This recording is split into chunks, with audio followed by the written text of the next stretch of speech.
Hi, everybody.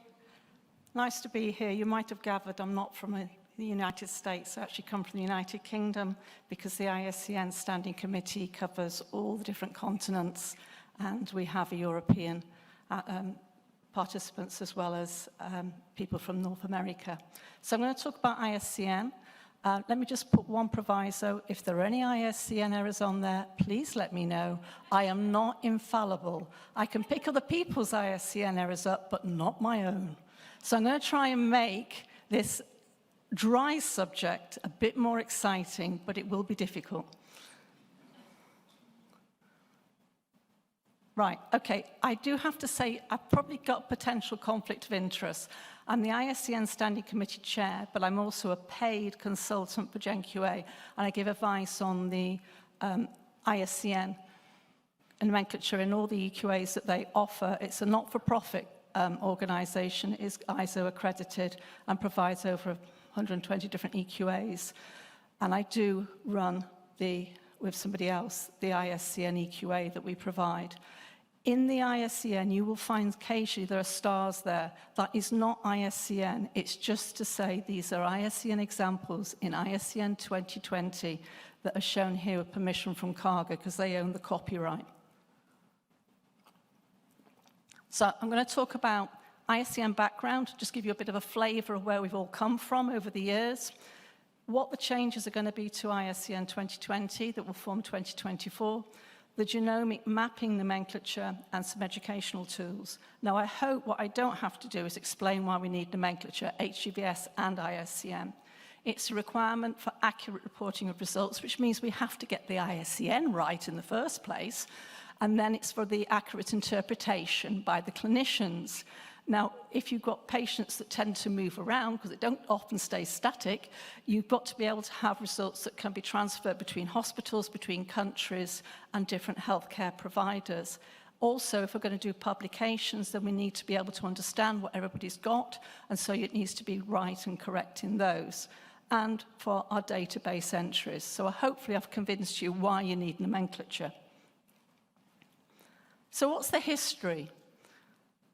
Surprisingly, being as chromosomes started in 1956, or around then, we didn't get ISCN, the first one, until 1971, which was followed by 75, 78, 81, and 85.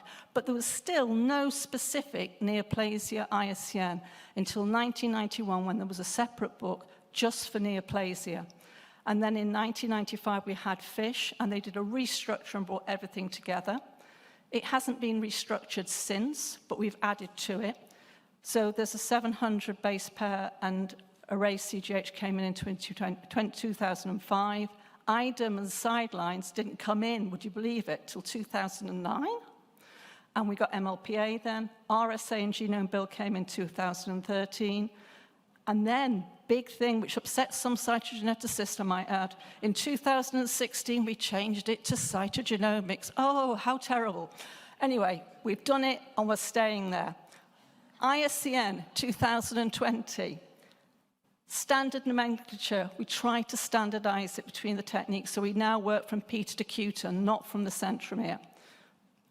We also have got polar bodies, and we included things like DMAT, DPAT, complex, and tricolor fish probes. Wow. So, where does it fit? We are part of the HUGO Nomenclature Standards Committee, along with HGVS, the Human Gene Naming Committee, and the Human Variant Committee. Now, Johan and myself, who are chairs of the ISCN and HGVS, are on each other's committees, and we obviously get feedback from the genomics community. This is the current membership.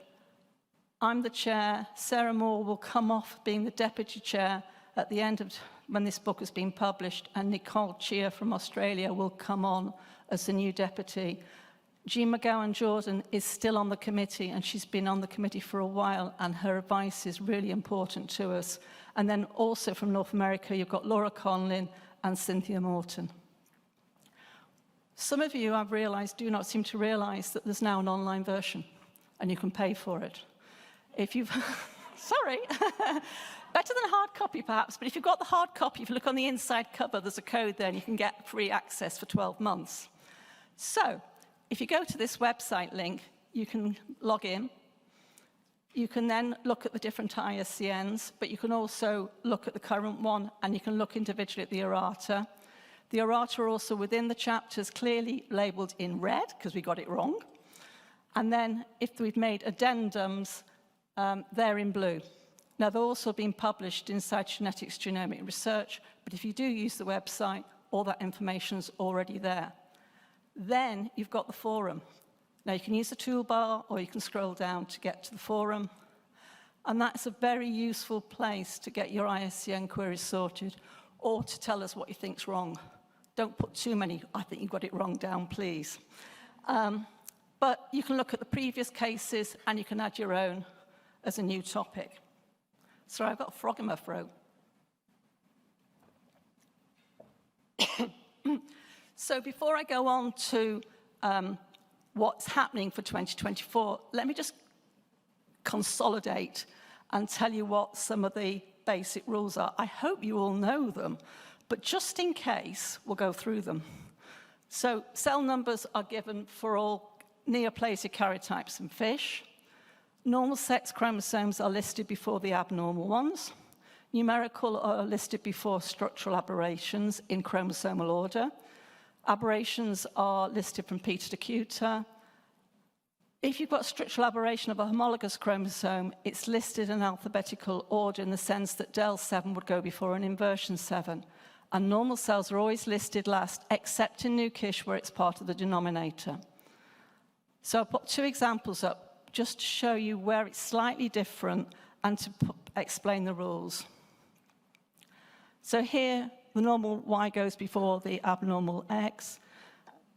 Because it's the same X, the numerical loss of 7 goes first, and because this is all the same chromosome, you go from Peter to Cuta, which means inversion goes before deletion, and the normal cells are last.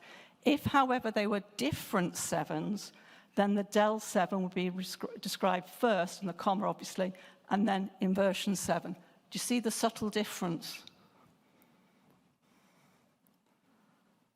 Okay, so what are we doing for 2024? Well, we're going to restructure it. You're going to love it, because you're not going to find anything you could before. Sorry, folks. It's not meant to be a horrible trick. It's just to try and get it sorted so it's clearer. Because, you know, I've been in the profession for ages, and I've seen it grow and build. But if you're coming in new, it's a nightmare to find all the rules. And so we're putting all the generic rules right at the beginning in a new chapter 4. And then the specific technique rules will go into the relevant chapter.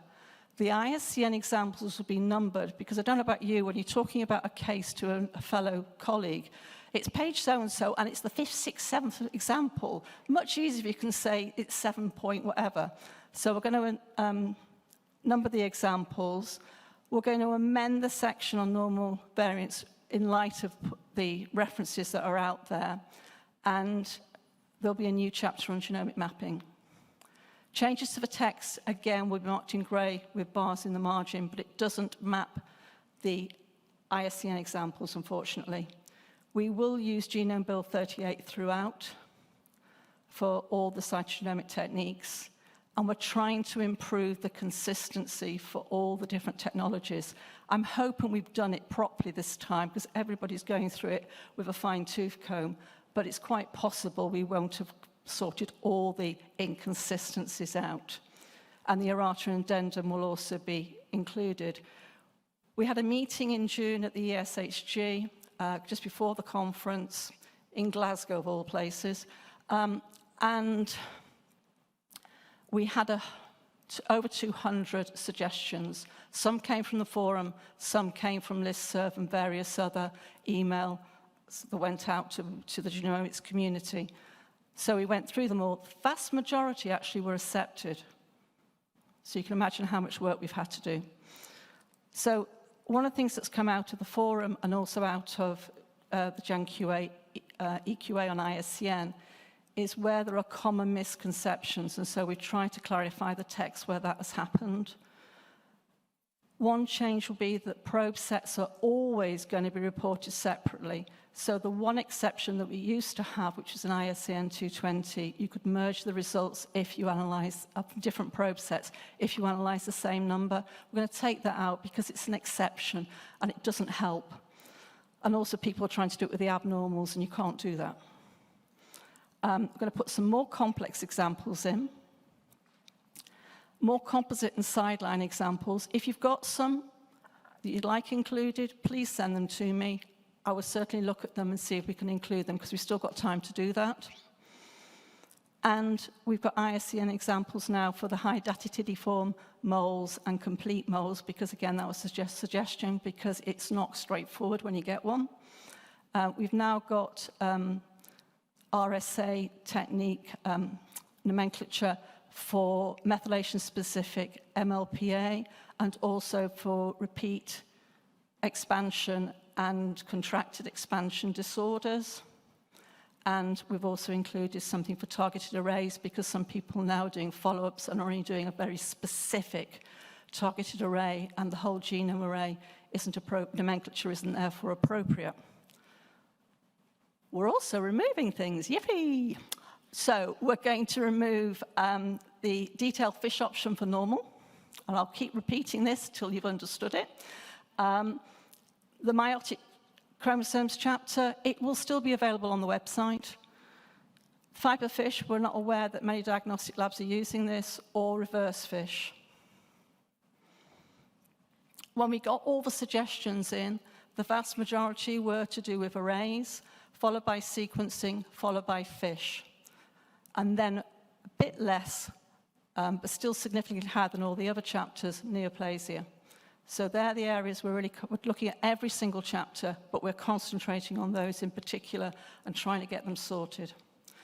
So when it comes to the normal variable chromosome features, the text in blue is what was originally there, and we've actually specified now when it can be reserved for report text. For instance, we might want to use it for donor versus recipient and chimera. And what we are saying is that lightly benign and benign variants should never be put in ISCN. And there's guidance on the euchromatic variants, benign and lightly benign CMVs and SVs in this section. Spacing, don't you love it? We try to be consistent because it jolly well isn't consistent in the book. So things that are staying, let's start with that first. Spaces between two symbols or abbreviations, either side of concept or if you use or, and after the genome build.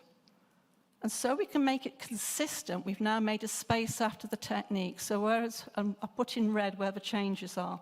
So with NuKish, if you had a bracket, you didn't have a space. You're now going to have a space so that all techniques have a space. Same with RSA. There's no space now before MAT, PAT, and the other abbreviations there. And there's no space after copy number. So in the three examples I've given you there, oops, sorry, go back. This one was a space there, no space here, no space here, no space here. That would have had a space anyway, and this has got no space. Okay? Make sense? Just trying to make it just a bit more consistent. Right, for the constitutional, I know you're mostly neoplasia, but you might as well hear this a little bit. We're going to put the structural examples, which does impact on neoplasia, all in one chapter, because they're currently in 3 sections. So they're all going to go in one chapter. You only have to repeat MAT, PAT, and de novo once, where it's identified in the ISCN. And when we've got undisclosed sex, someone came in and basically said to us, well, this means you're querying whether you've got an X chromosome there, which wasn't the idea. The idea was you weren't disclosing the sex. So now we're going to use U, and U replaces XX or XY. You do not put XU, you just put U.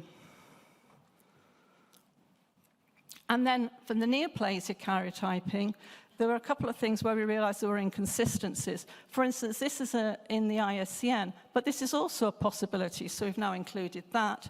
And also there was a question about what bands do you write down when you've got a recurrent translocation? Do you write the band where the gene is known to be, or the resolution that you see it at. And we've made the decision that you do the resolution you see, because the whole of ISCN is about you write what you see. You do not overinterpret. Does that make sense? And so if you saw it at 400 base pair, and I know Neoplasia samples can be a bit, I can't use that word really, poor, let's use that word. You probably in the lab have another word as well. So you can put this breakpoint, but if you did get this, and you could pick up an abnormality, then you could put the higher breakpoint, or the more higher resolution. We're going to put some clarification on the counting chromosomes aberration table, because there was a paper by ACLF where they've actually misunderstood what we're trying to say. And so we're going to try and get that resolved, and there should be more composite and independent clone examples for you. Now, I know most of you do not use metaphase fish and neoplasia, but there are some things which we need to just clarify. And that is, in the book, we had this example, which was a tandem duplication, but there was nothing there for a non-tandem duplication. And when we did an EQA again with GenQA, we had an example here where it is not tandem, because there's another chromosome material in between. And so we agreed as a committee that for a non-tandem, you separate the probes like that. Also, with the cryptic 1221, the book had a lovely error in it, because we didn't go from Peter to Cuter. And of course, RUNX1 for chromosome 21 is on top of 12p, so that should be listed first. That's corrected on the website, but obviously isn't corrected in the book. So when it comes to the fish, as I said, I'll keep repeating this in the hope that hopefully this was one of the few rules that you will remember after this talk. And that is there's a space after nukish, even if there is a bracket, and the multiplication, oops, keep doing that. And the multiplication sign goes outside the brackets there, so it's consistent with the RSA and the array nomenclature. Normal results are given according to probe sets in all situations. We've removed the detailed fish ISCN for both normal results, break apart normals, and fusion probe normals. So just so you can see it, these were the examples in 2020. This is what they will become. But this will remain the same because they're different signal patterns, and therefore the times remains inside the bracket, and that's the only exception. Also with the fusion genes, this comes outside ×1, and the break apart again ×1. It all fits in with the RSA and the other nomenclatures now. And when it comes to giving the normal results according to probe sets, in ISCN 2020, you could do this, which this is one probe set, ATM and TP53, and you could put them all together because you'd analyze the same number of cells. But now what we're saying is you have to talk about the probe sets, because that's what you have to do with the abnormals. So you should really do the same with the normals. Also, you need to put, which people forget to do, the cell numbers after each probe set. You can't put them at the end. Detail form, so this is going to disappear. This one's going to disappear. We've changed everything to KMT2A. Obviously, if you have a probe that's called MLL, you can use that because you can use the probe name. But in the book, we're keeping to the current gene names. I know perhaps in 12 months they may have changed, but at the moment, that's what we're doing. And remove this one here. So you've only got short form. I think it makes it easier. Now, when it comes to fusion genes, we've also changed that, because with fish, if you talk about negative and positive, it has a different meaning if you're talking about a fusion probe or a break-apart probe. And again, using this nomenclature here, which means a fusion, when it's negative, is really contradicting what you're showing. And so what we've done is we've made it like you would do with fish and other RSA techniques, where you have a comma and it's ×2, and if it's a fusion, then you put your double colon and ×1. So hopefully that makes it clearer.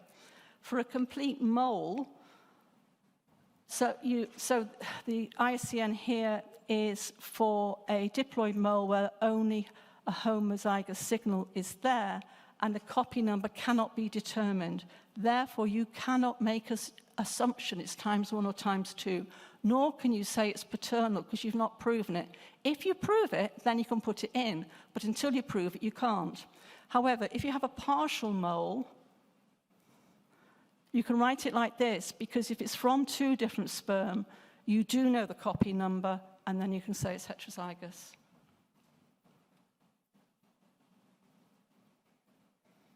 So, as I've already said, we're going to have more complex examples. There are a lot more examples in the array. We've got a new acronym for uniparental disomy, which is UPAT and UMAT, and there is an example of a tabulated array result for you, should you need it. The sequencing, we've clarified partly because there's been a lot of misunderstanding by the cytogeneticists. I know Alex will probably know exactly what he means by a SUP and a DUP, but HGVS is not my sort of normal way of describing results, and so for me it's not so clear. So SUP is only used when you know it's a different chromosome. If you don't know for certain that it is a different chromosome, you just know you've got 3 copies, then you have to use DUP.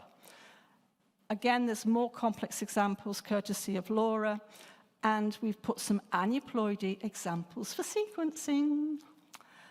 Also, we've got some consistency, and we'll probably put a table in the book as well to show that when you get same breakpoint loss or gain, do you list it once or do you list it twice? And we've got it so it's now consistent. We know when you apply it, and we'll put that in the book so it's clear for users.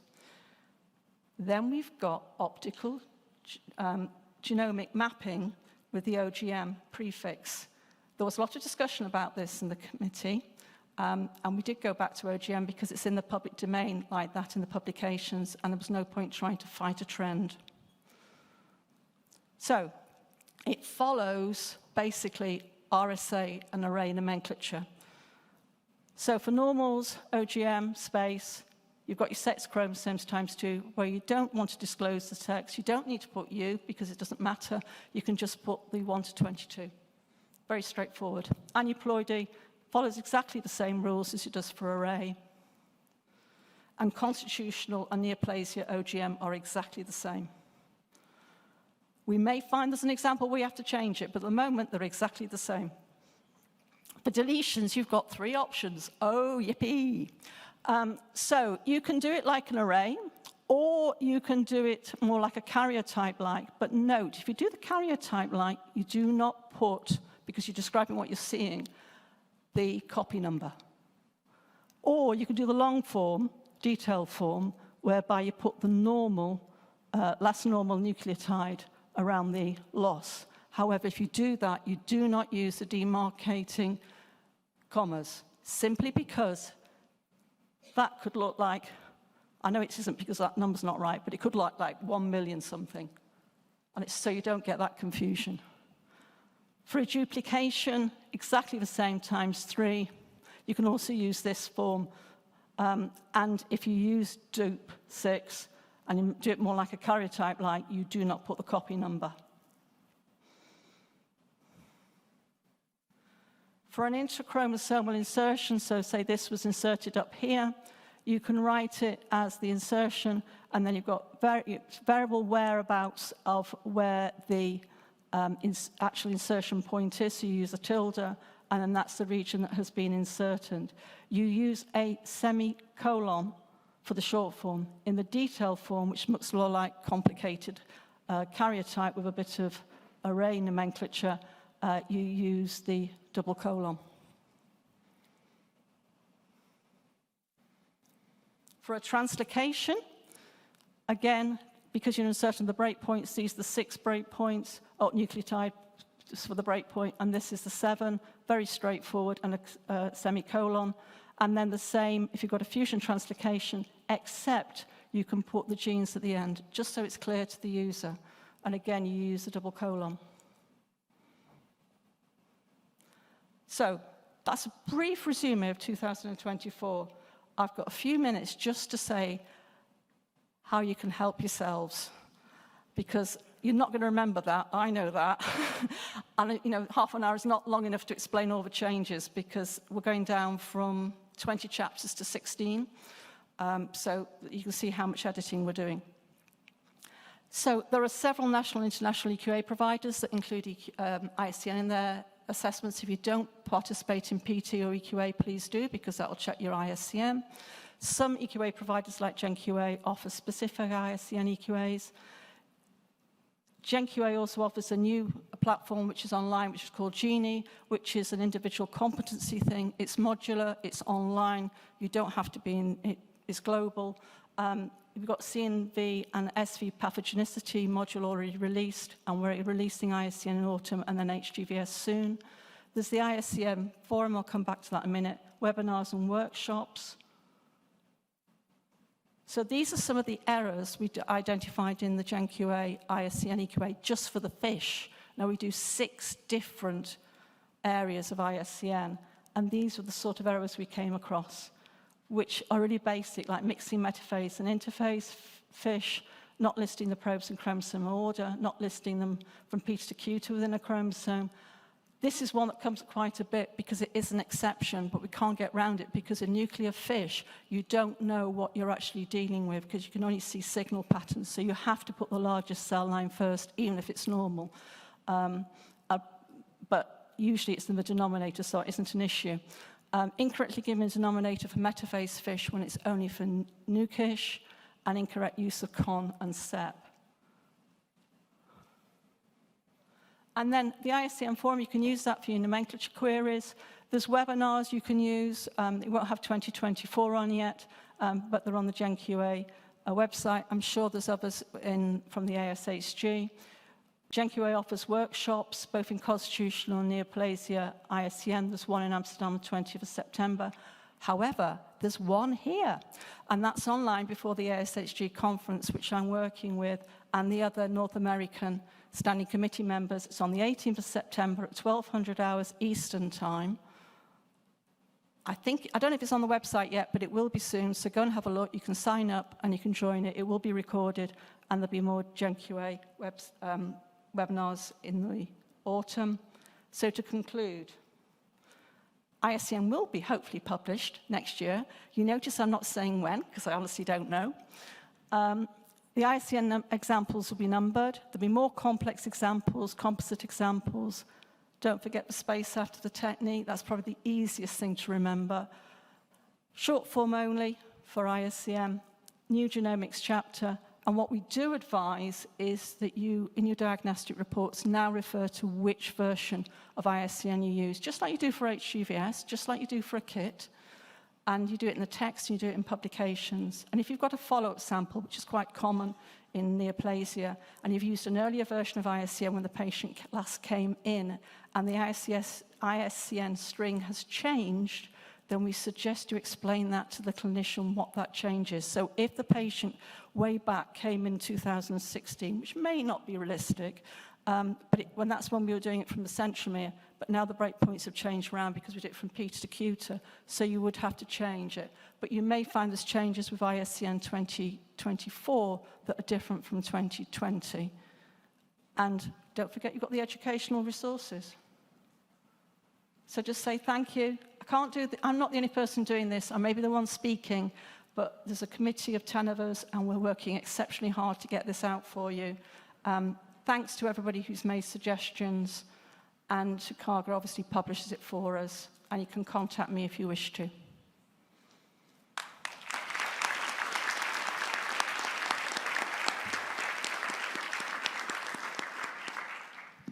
Thank you, Ross, for a whirlwind tour. It was whirlwind, wasn't it? But I did take away that there's a space after nuke-ish, so thank you for that.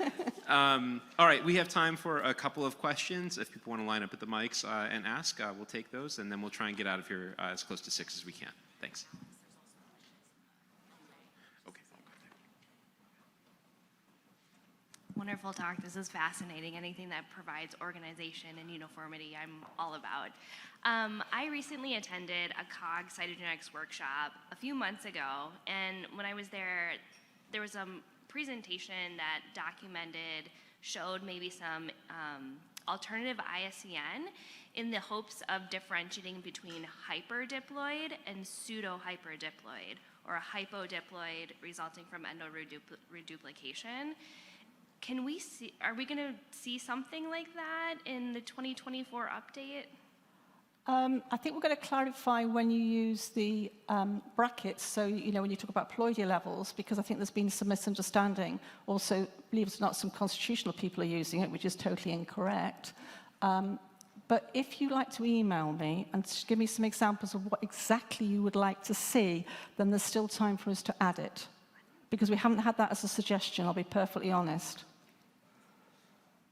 My question, great talk. I have a question: is considering to get a computation API for the ISCN that can actually be machine readable and then also can do querying, and for the same person, same change can be recognize each other from karyotype to OGM or even microarray, that they can actually recognize together?